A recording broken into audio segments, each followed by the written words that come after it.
I smelled the damp, grease-reeking machine shop before I opened my eyes. A stinging chemical tang coupled with the dry, rotten smell that permeates buildings no one intends on claiming. A man spits, the sound not a wet glob of phlegm, but a small rattling noise, almost like a marble skipping across tile. If I were given a few minutes to guess what the place I was in looked like, I don't think I'd be far off. Massive machines, rusted beyond recognition, various piles of debris from fallen sections of ceiling, and flashes of tiny, reflective red eyes deep in the shadows. The man stands about 5'10", wearing a pair of suit pants and a sharp gray dress shirt. At odds with the rest of his attire is an old, frayed jean jacket, stained and scorched to the point where I couldn't even guess the original color, which is something I'm normally pretty good at. I'd tell you all about me, but there isn't that much. I've got a couple of YouTube channels, makeup tutorials mostly. But lately, my stuff on Wiccan culture has been taking off. I mean, I don't take any of it too seriously, but it brings in the views. And that keeps me from having to flip burgers or work at a call center or something. What it didn't keep me from is waking up duct taped to a chair by some psychopath. I'm not the only one, though. The woman next to me is striking despite the situation we find ourselves in. Tall, tanned, with long black hair that somehow managed to maintain some shape, despite our less than gentle trip. The woman next to her, though, well, she's seen better days. At the very least, statistically. She has to be 90 years old, minimum.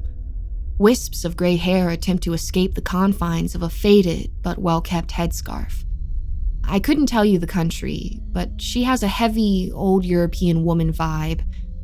Gray, outdated clothing, shawl upon shawl. The woman stares ahead, face stoic, tracking the man pacing with his back turned to us.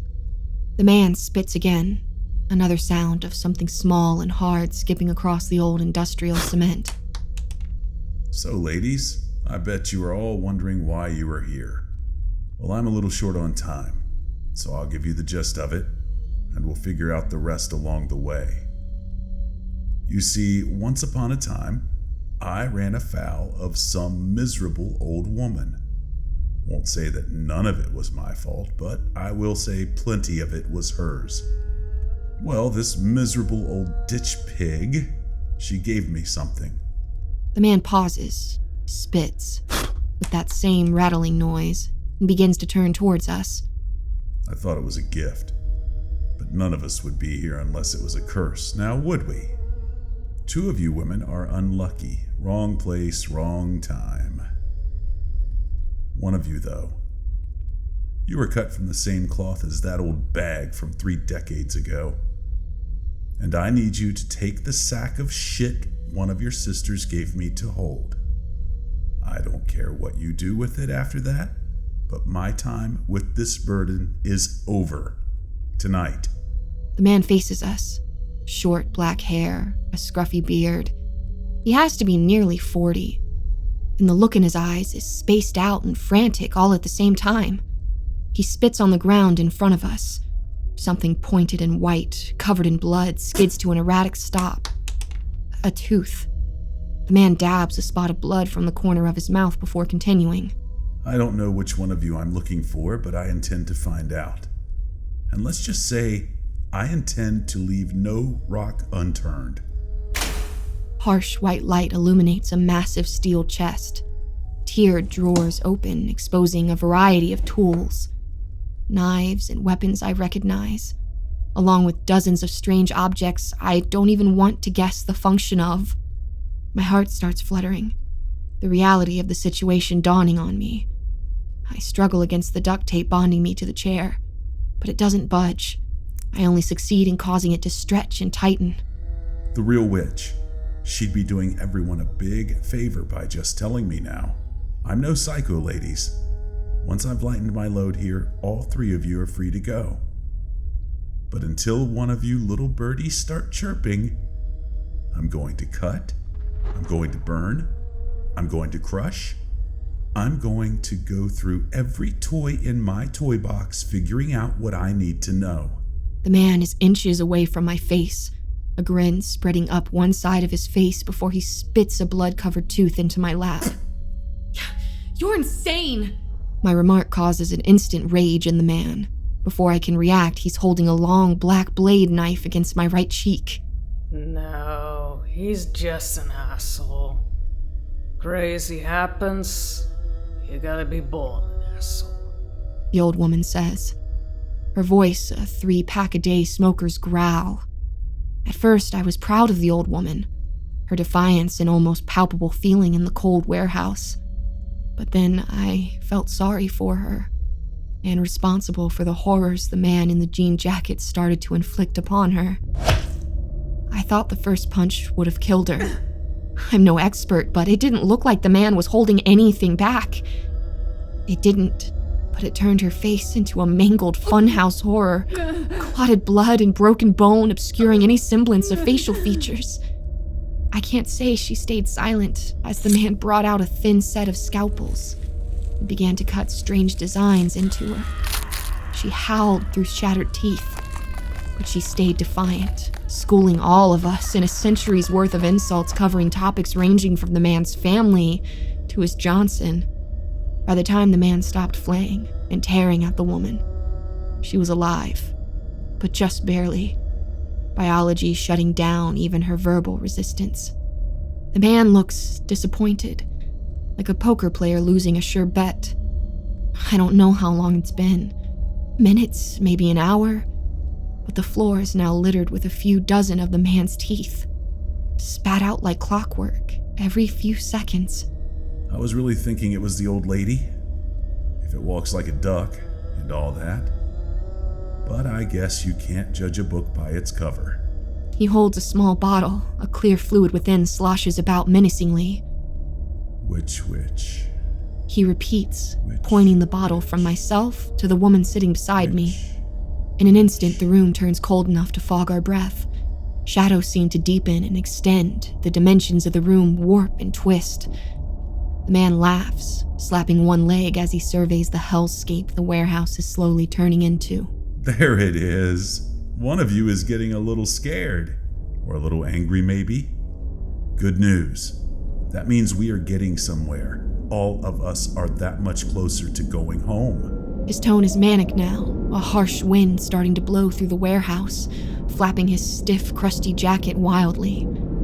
He grabs the thin wrist of the tall, dark-skinned woman. She struggles, but despite the man's thin frame, he holds the hand perfectly still. The woman says nothing. There's fear in her eyes, but none makes it any further. She knows nothing good is coming, but she isn't going to give him the satisfaction. I like that. Your fuck you, get it over with attitude. The man says lecherously. The woman sounds casual, her voice silk, her tone steel. What's in the bottle? The man grins, uncorking it with one hand and deftly spinning it without spilling a drop. The mouth of the bottle resting on the woman's palm. Holy water, business suit Morticia, he says with a grin. The relief in the woman's eyes is clear. This look turns to confusion as she starts to attempt to flex her fingers, one of which doesn't seem to be functioning. Voices in the darkness, the smell of old swamp and cold dirt, all accompanied by the mirth-ridden cackle of a madman. Just screwing with you, lady. All of that hocus-pocus crap doesn't really do shit. This is just anhydrous acid, 2 steps stronger than you can get without a permit. Nasty shit. Sucks the moisture out of nerves as it dissolves. You could melt your entire body in this shit and never notice. Technically. He twists her wrist, putting the tall woman's hand directly in front of her eyes. Rivulets of liquid flesh start to pour from the bottom, 2 fingers hanging at limp and awkward angles. Now she screams. She watches her doll-like hand begin to dissolve itself from the inside out. She breaks down. Not that I can judge. At some point, I've started crying, and as I see the look of pure, painless trauma in my compatriot's eyes, I find I can't stop. Don't worry about bleeding out there, expensive Elvira. Once that stuff burns itself out, everything should be pretty well cauterized. And you two Broomhilda, you get off easy this round. I'm thinking that'll make for some interesting conversation. You got a half hour, ladies. Chat amongst yourselves. Figure shit out. Do what you need to do to help me get what I need. Trust me, things are all downhill from here. The man finishes his statement as he opens a rusted door. All but hidden behind a machine rusted to a massive scrap mountain. "My name's Celine," I dare to say. The man chuckles, shaking his head as he closes the door on protesting hinges. Does anyone know what the fuck is going on? The tall woman says. I don't even know your name, Kinder. The old woman replies. I'm shocked she's lucid. Ambrose. Now, back to important things. Where are we and how do we stop being here? Anyone? Despite her hand being a half-melted lump, Ambrose seems to be keeping things together. Ingrid. Not that you asked. The old woman says, her vaguely Germanic accent thickening slightly. And do I know witches? I've got some stories of a couple of wise women doing a couple of things to a couple of Nazis. But so does every woman my age, even if I know what I saw. And I'm 84. Who knows how much of my memory is real? How much is what made the most interesting story? But I do know of evil. I've seen it a handful of times in my life, and I can guarantee you, this whole situation has less to do with the supernatural, and more to do with how this greasy Meshuggah never got a girl in high school. I have to agree. This guy is a 4chan comic come to life. I think he's just looking for some kind of excuse to kill a woman. I interject. Clearly, I think that too. I smelled him, all right? That being said, maybe we should entertain the possibility that he can be a murderous incel, but also onto something. Ambrose lets the statement hang a moment before continuing. No one is backing me up here? Okay, how about this? I've seen things up close and with no chance of someone bullshitting me. Not witches, but I don't know, in the ballpark? Seems like Ingrid has as well. What about you, Celine? Ever run across anything you can't explain? I stammer. It's an important question, not something, especially under the circumstances, I want to make a snap judgment on. Ambrose rolls her eyes. I'm not asking for photo evidence, girl. Jesus. I'm just going to assume the answer is a yes? I nod in agreement. Okay, so maybe he is crazy, but the situation isn't. Which means we need to figure out who of us he wants. And why in the fuck she let me lose a hand instead of just uncursing this guy? My vote is for Ingrid. Call me basic all you want, but anyone who had the three of us sitting in front of them and didn't immediately know she was the witch would be an idiot. Says the woman not even wincing from losing a hand. Ingrid says, low, her voice full of spite. You heard the guy. Kills the nerves. I'm sure I'll be screaming in pain when they have to amputate the rest of it. But at the moment, all I care about is making it out of here alive. So I can do that. Ambrose's tone is flippant, almost patronizing. What about me? I say, trying to diffuse some of the tension. The answer is never the middle, hun. I would think it was me before I thought it was you. Ambrose says, Ingrid nodding in agreement. I was about to make some argument against that line of logic when I noticed Ingrid staring toward the door the terror in the Texas tuxedo left through. I expected our host, or maybe a bunch of large, angry friends of his. The two little girls in gray sundresses, though, they took me off guard. I've never known anything about kids, so my guess of around 8 to 10 might be off significantly in either direction. Their hair was long, thin, and blonde. Their eyes, deep black pools. And as they simultaneously grinned, I could see small, pointed predator's teeth. Our host walks up behind them, looking almost proud. Did we have a good chat? Anyone feel like standing up and taking one for the team? The sounds in the warehouse, nothing more than rodents, and the ominously howling wind. As I take a look around, I notice, inch by inch, the place is getting worse. With every passing minute, more of this charnel house is turning into something else. Dark shadows, an almost bog-like smell. Twisted, sprawling vegetation are creeping toward our group. Oh well, guess I didn't waste my money after all. I'd like to introduce you to Tina and Annette. The psychopath says, as the girls, for lack of a better term, wave. I notice a small T on the dress of one child, an A on the other as they approach.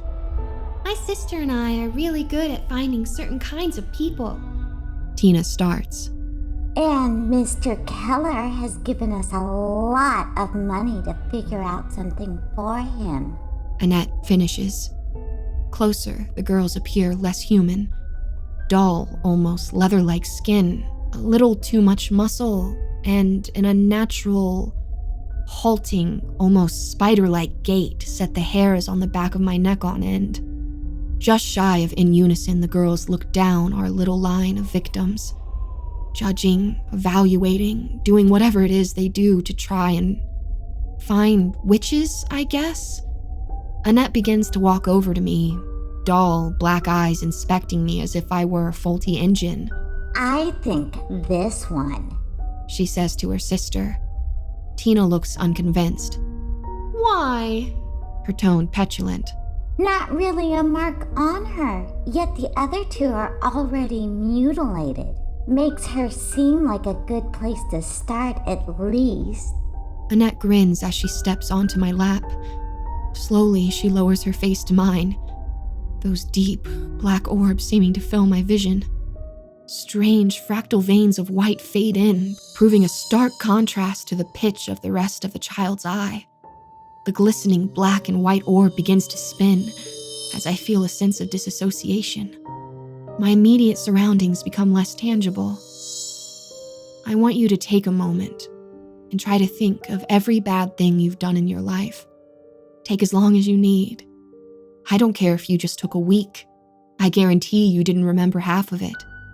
I know this because those spinning duochrome orbs took me on a chronological tour of every second of my life I wasn't proud of. The sense of being in two places at once, living two timelines at once, took as much of a physical toll as an emotional toll. My limbs spasmed, my breathing became erratic, all while my mind was processing years' worth of jealousy, revenge, and malice in seconds. I'm not a bad person. It isn't that my life is so full of me going around being a bitch that it takes a phone book-sized file to record. But when you're looking at a flawless record of every little sin, it adds up. By the time I was remembering gluing my best friend's hair to her desk in grade 7, I felt on the verge of death, like I'd been running a marathon through a war zone. My body ached, my mind was hanging on by threads. I was losing track of which series of memories was current. I think that's enough. I hear a small voice say from far away. She's got a couple minutes left in her, I know it. Another, similar voice says. In an instant, I'm back in the bog-infested warehouse. Tina and Annette standing in front of me, deciding which of the other two women in the room will be next. We'll let you have a rest before we try again. Love your YouTube channel, by the way. Tina says. The legitimacy of the compliment is too much. A stream of hot, thin vomit ejects from me, panic trying to do something about this evil funhouse I find myself in. I start to realize Keller's plan. With these two things, it's only a matter of time before they hit on something that will show them who's who. But as I look at my bruised wrists, and I feel the gouges in my tongue, I'm not sure any of us can survive long enough for them to get what they need. The old woman is next to take a walk down memory lane. Unlike myself, she seems almost relaxed. I can tell by the brief, involuntary movements she's being taken through the same hell I was. But she's dealing with it much better. Which isn't to say she's unscathed by the end of the ordeal. Thin lines of blood run from her wrists, and she's covered in a thick layer of sweat. I feel like asking her what her secret was, but I doubt I'm going to be getting better answers than the monster-wielding psycho that has us trapped. As the twins make their way to Ambrose, she yells, Okay, enough. It's me, okay? You twisted prick.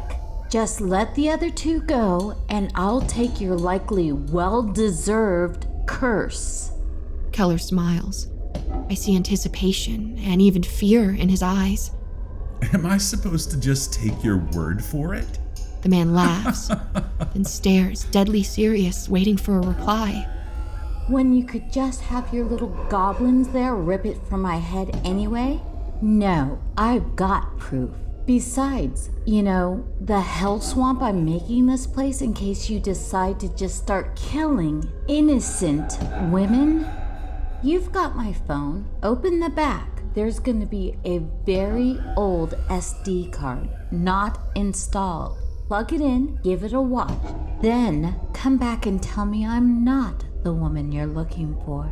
Ambrose smiles, her confidence and mangled claw-like hand selling her story. To me, anyway. Why don't I ask you to just do something?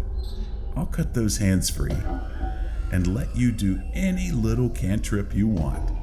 Seems it would be a lot quicker. Keller looks like he's caught the woman. Ambrose, though, is unfazed. Maybe you know about some 200-year-old crones that can throw around magic like confetti. I'm 28. I use my talent here and there for a little bit of edge in life. It takes concentration, the right ingredients, and time.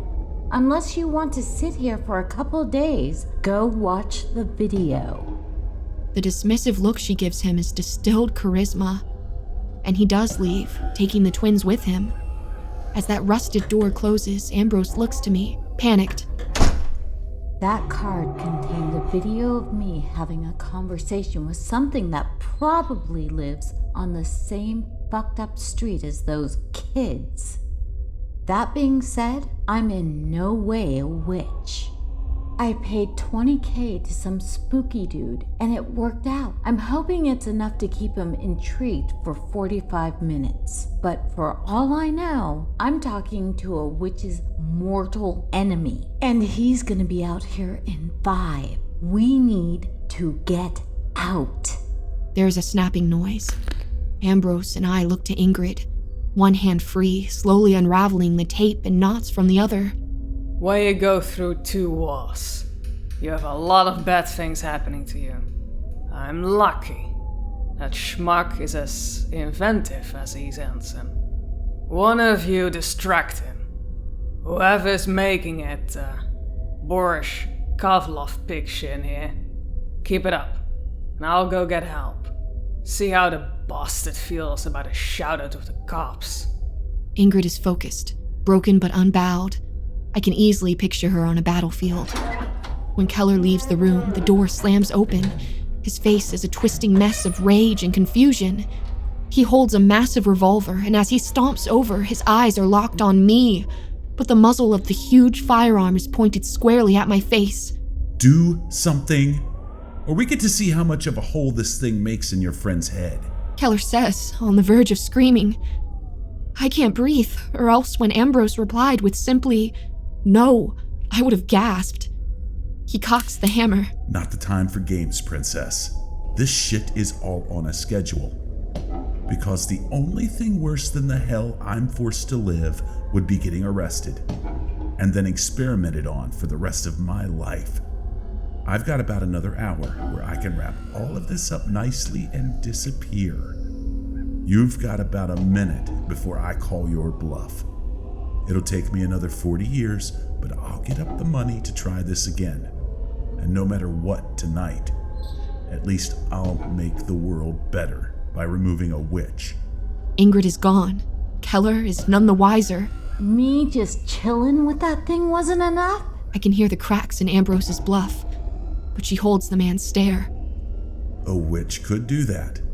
So could a dozen other supernatural MacGuffins, or hell, any person with a lot of cash and the right connections. The silence that follows Keller's comment hangs like a guillotine. Shoot her then.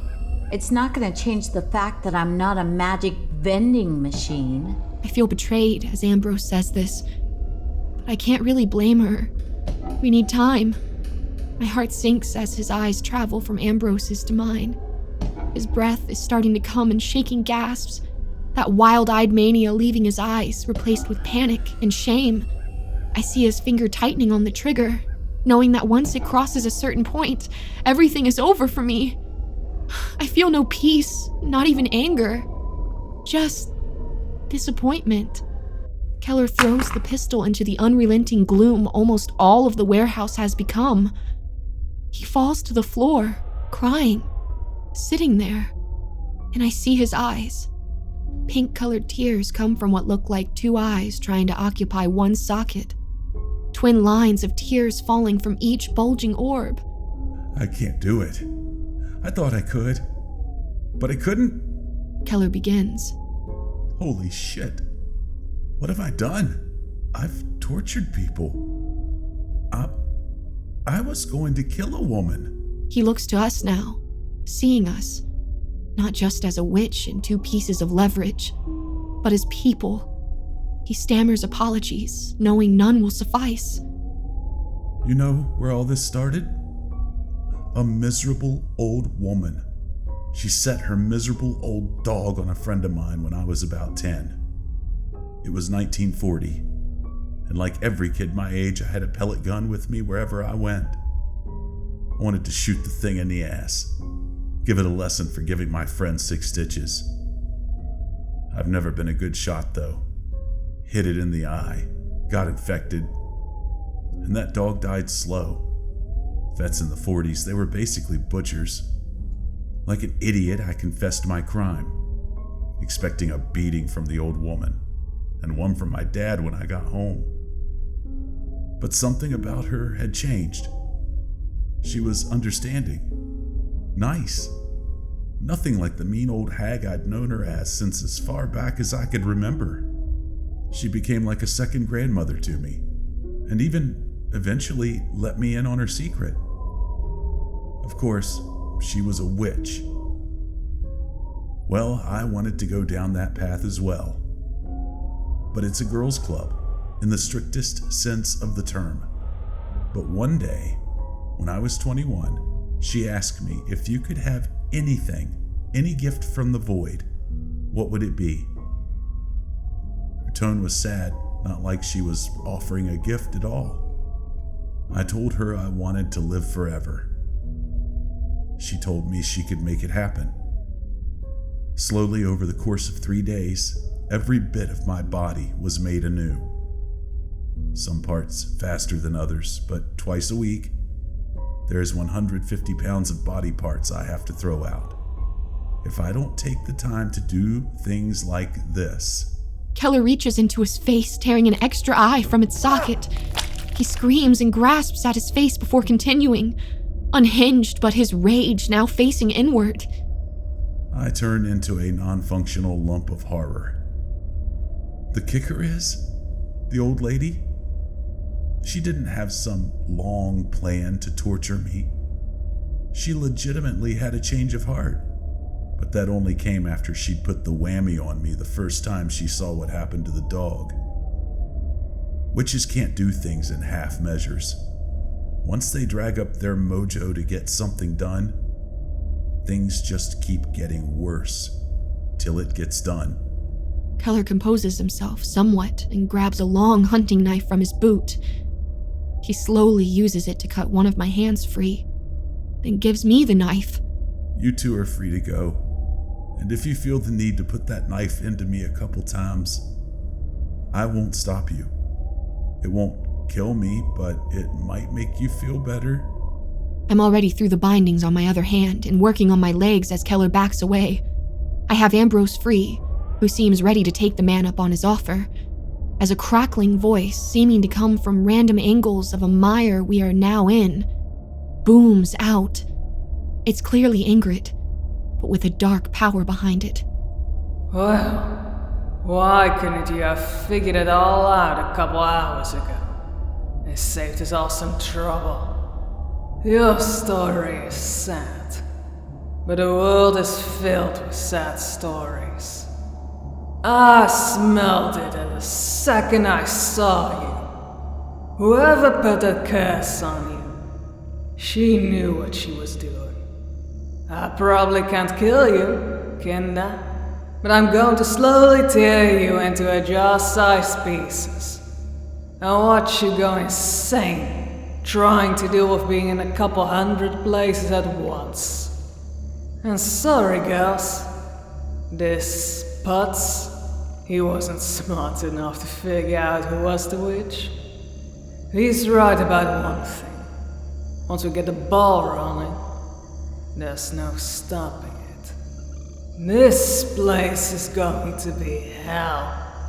Until I've had my way with this little boy, feel free and try to get out.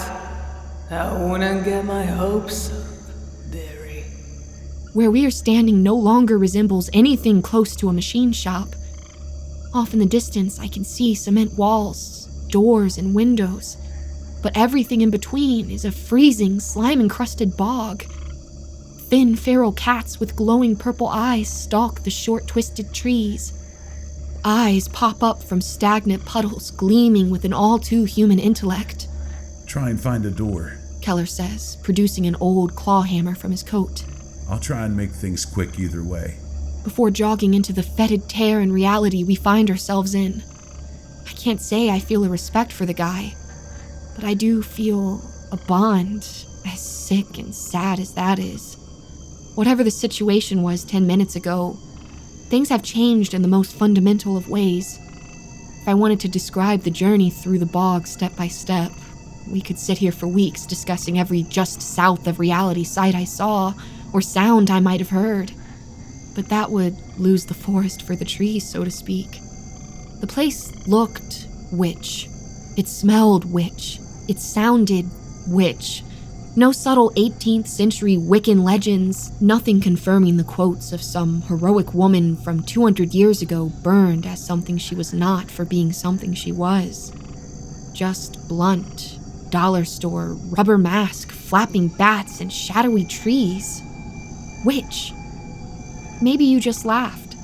But the thing in every cliche we associate with Halloween comes from some small fear rooted in reality. The tree isn't scary.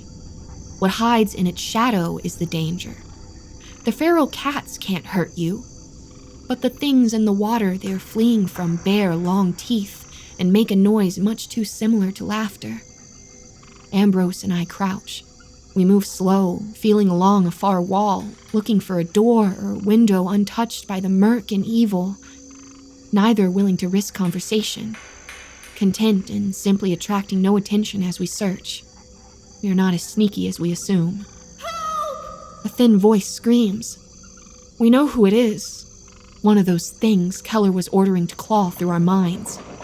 If we were lucky enough to walk on without seeing her, we could have just ignored it. But neither me nor Ambrose were having a lucky night. Tina lay on the ground, ankle twisted at an unnatural angle. She looked toward us, pale, tear-soaked face all but hidden in the unnatural gloom permeating even the edges of the warehouse. When I felt the small hand grab me from behind, I was ready. In fact, I was almost surprised at the horror film level of directness of the ambush. But I put everything I had into a punch I assumed would at least give me some space, enough time to alert Ambrose and run. I was prepared to hit the child and get no reaction, knees bent, ready to sprint. But when I felt my fist shatter something, I was stunned for a moment. Annette hits the ground with a sickening thud as her sister begins to sob. Nose, a formless blob. Quicker than I can ask, Ambrose is behind me with the knife. I stop her. Something isn't right. If it's a trap, it's been sprung. If it's psychological torture, it isn't working. It has to be something else. But it isn't any kind of logical argument that makes me kneel and begin to wipe tears and blood from the small girl's face. It was the confused look she gave me from the ground, the pure, childlike shock, as if she expected a reasonable answer as to why I punched her in the face. "You're not going to hurt me, are you?" I whisper. The world's dumbest question, to be sure. Mr. Keller paid our dad for us to help him out. It wasn't supposed to be like this. He said we just have to scare some people. Me and Tina are really good at that. Annette's tone is far from the child psychopath character she was playing. I help her to her feet. Ambrose looks significantly less convinced than I do. No way we take those things with us, The tall woman says bluntly. "Then don't follow us. I'd rather die trying to do the right thing than do nothing." My tone is just as unforgiving. While Tina had issues putting weight on the ankle, it wasn't broken. Back where the world makes sense, it'd be an afternoon with an ice pack. In this little slice of aggressive cliché, deep in shadow, it might be what kills us. It takes hours of dodging long, finger-looking snakes and mastiff-sized frogs before we're sure the geometry of the place has been altered in ways that make no sense. But every step that seems like it could take us forward keeps taking us closer to the twisted epicenter of this party store purgatory. Light flickering from a giant bonfire, casting strangely purple-tinted shadows through a forest that becomes thicker by the minute. I'm transfixed by this encroaching sight as my hand finally hits something different from the damp cement walls. It's steel. I feel further. A door handle. "Stop!" I whisper harshly. Ambrose and the children listen. This door, it feels different. Less corrupted, less touched. I press the handle lightly, and for just a fraction of a second, I see a few pinpricks of daylight. A way out. But not for long. "Okay, give this a wide berth, like 10 feet. It's a pit, or something worse. I think I heard it breathing."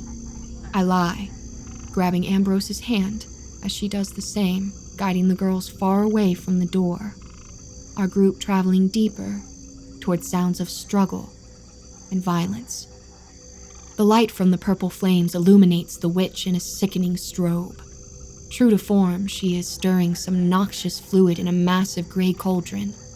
Twisted vermin and rodents, missing limbs or with far too many, take places around her like late theater patrons. Keller looks like he's been down a much harder road than we have as he comes into the situation, literally guns blazing. One eye torn from its socket, jacket torn to little more than scraps. Blood freely flowing from wounds unseen but severe. Ingrid wears layers upon layers of shawls, rotten woolen cloaks and blankets. The bullets put soup can-sized holes in the garments, sending out sprays of blackened gore and flesh. But Ingrid reacts as if someone has put on loud music, nothing more than a momentary grimace as she turns to Keller, seeming to float over to the man, her mildewed, frayed skirt hems never quite touching the ground. He drops the gun, pulling that old hammer I saw before.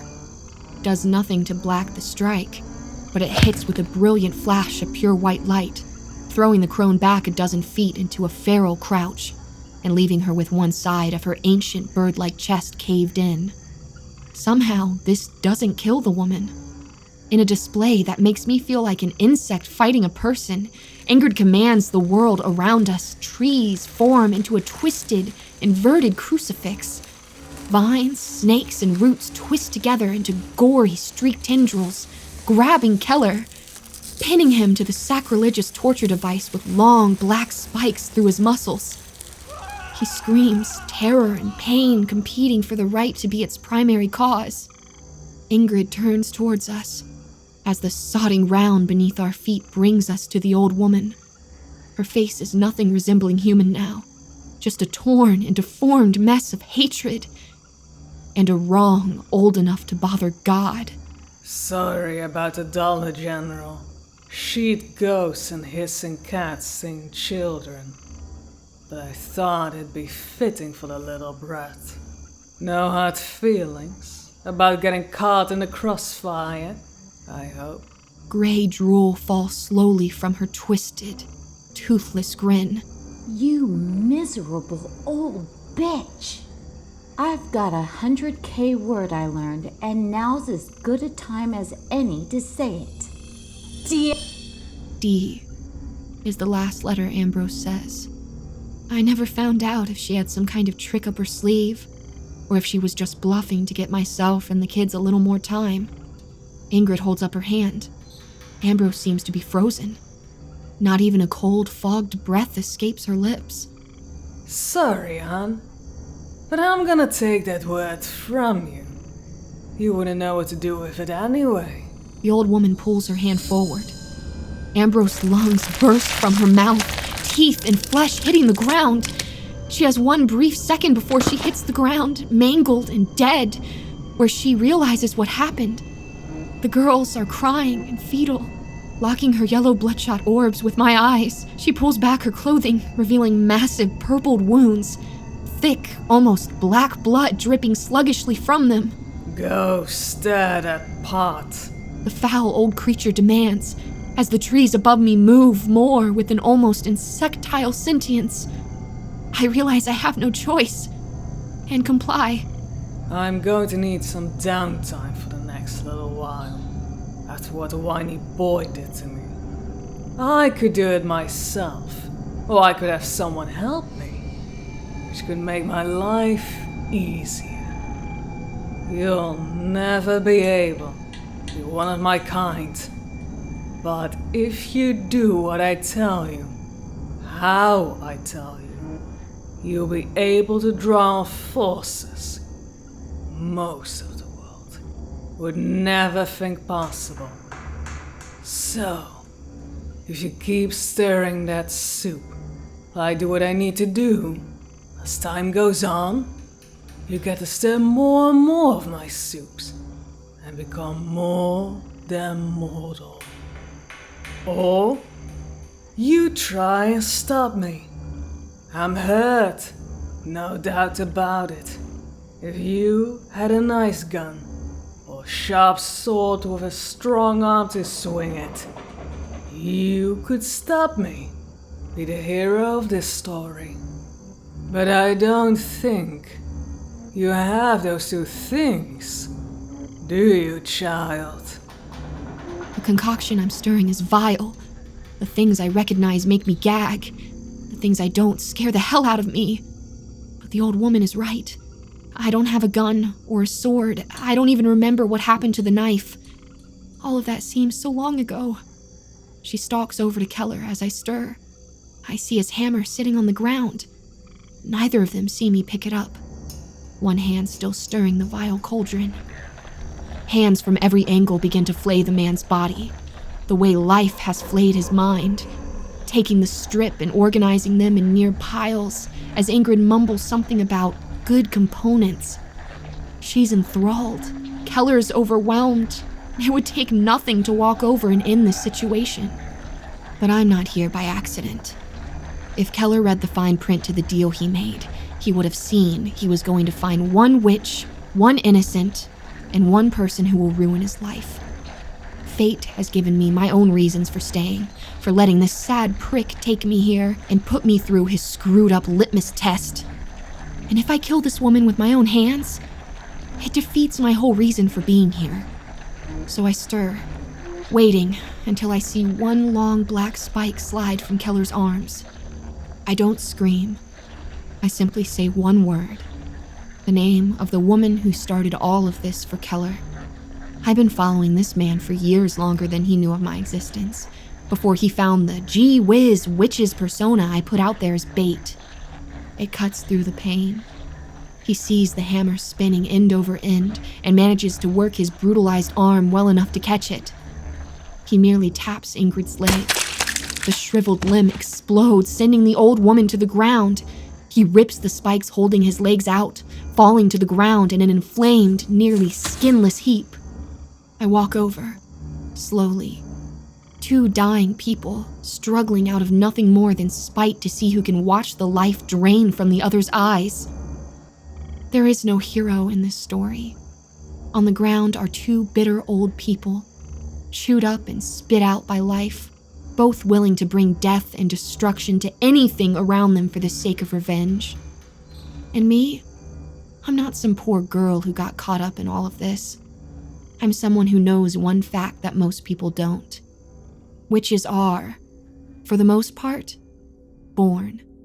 But if someone is prepared and in the right place at the right time under the right conditions, well, you can take what makes one special for your own.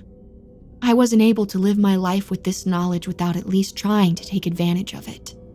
So as the last of Keller's life bled out of him, as the swaying trees and red-eyed creatures began to crumble and fade, as the walking corpse of a broken man found himself pounding nothing more than the shapeless gristle and bone, I found myself walking out of the building, walking down a new, dark path in life, but armed with one hell of a torch. I saw the girls one last time, holding each other up, limping toward the road as the first rays of morning light began to peek over the horizon. This was because of you? Tina said, her voice small and betrayed. Not at all.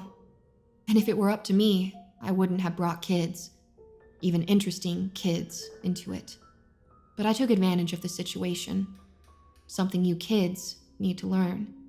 You're either going to spend the rest of your lives being experimented on or wielding what you're given to get what you want. Figure it out. I'm not a fucking role model, was the last piece of advice I gave them before a car door opened, seemingly of its own accord, engine roaring to life at nothing more than an urging from deep inside of me. I could get used to this, I say, entering the vehicle. And, unfortunately for everyone listening, every day I'm getting more used to this.